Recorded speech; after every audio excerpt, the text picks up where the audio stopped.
शेतकरी बंधू नमस्कार, मी तुमचा अविनाश। मी आता आलोय बेळगाव जिल्ह्यातल्या हुक्केरी तालुक्यातल्या कडकटी चौकी या गावामध्ये। आणि या गावामध्ये एका शेतकऱ्यानं आपल्या शेतामध्ये हळद या पिकामध्ये आंतरपीक म्हणून अशा पद्धतीनं सिटकॉन मक्याची लागवड केली।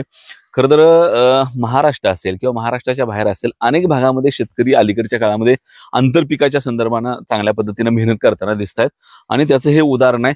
हळदीतून चांगला नफा हा शेतकरी कमवतोच, परंतु या सिटकॉन मधून देखील चांगले पैसे कमवण्याचा प्रयत्न ह्या शेतकऱ्याचा आहे।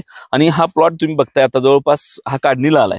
मुळात सिटकॉन हा शेतकऱ्यांसाठी जोहेरी फायदा आहे, कारण अलीकडे सिटकॉनला चांगली मागणी बाजारामध्ये होते। दुसऱ्या बाजूला हे जे कणीस आहे ते हे कणीस काढल्यानंतर हे राहिलेलं ताट किंवा हे जे चारा आहे तो जनावरांसाठी होत असल्यामुळे दुहेरी फायदा म्हणून मोठ्या प्रमाणामध्ये सिटकॉनकडे शेतकरी वळतोय। इथे देखील या शेतकऱ्यांना जवळपास 30 गुंठ्यावर ही सिटकॉनची लागवड त्या ठिकाणी केली।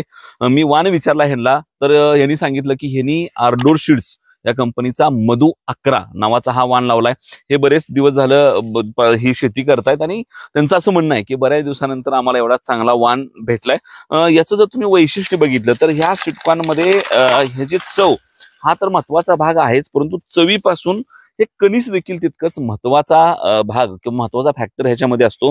कणसामध्ये प्रामुख्यानं गोडीसोबतच त्याची कणसाची साईज आणि सगळ्यात महत्वाचं म्हणजे शेंड्यापर्यंत भरलेला दाना हा सगळ्यात ह्याच्यामध्ये इम्पॅक्ट करणारा किंवा शेतकऱ्याला किंवा व्यापाऱ्याला फायदा मिळवून देणारा हा सगळा घटक आहे। त्यामुळं जर हे कणीस शेंड्यापर्यंत भरलेला असेल किंवा याची चव मी म्हणतो तशी गोड असेल तर ह्याला निश्चितपणाने बाजारात चांगला भाव मिळतोय। व्यापाऱ्यांनी ही जी खरेदी केली आहे बऱ्यापैकी प्लॉट पलीकडनं संपत आलाय।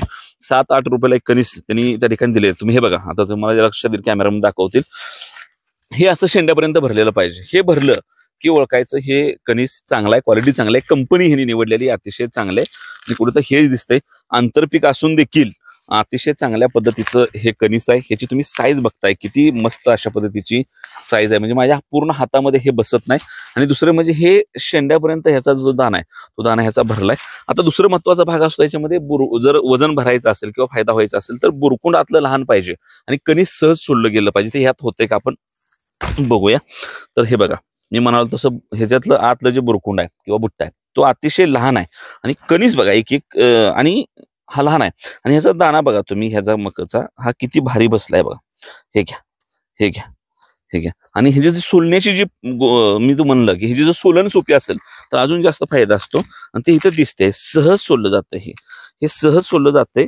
आणि चव बघितली ह्याची, थोडं खाऊन बघतो कसं लागते पहिल्यांदा।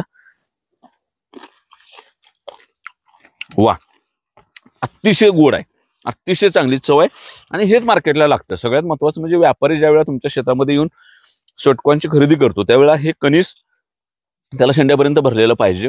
दुसरी गोष्ट त्याच्यामध्ये असलेली दाण्यांची संख्या, ओळींची संख्या सुद्धा याची बरीच आहे, मला वाटतं 17-18 ओळींची संख्या याच्यामध्ये, ते अतिशय चांगले। आणि दुसरी महत्वाची म्हणजे चव, ह्यातला जो शुगर फॅक्टर आहे तो सिटकॉन मध्ये अतिशय महत्वाचा आहे।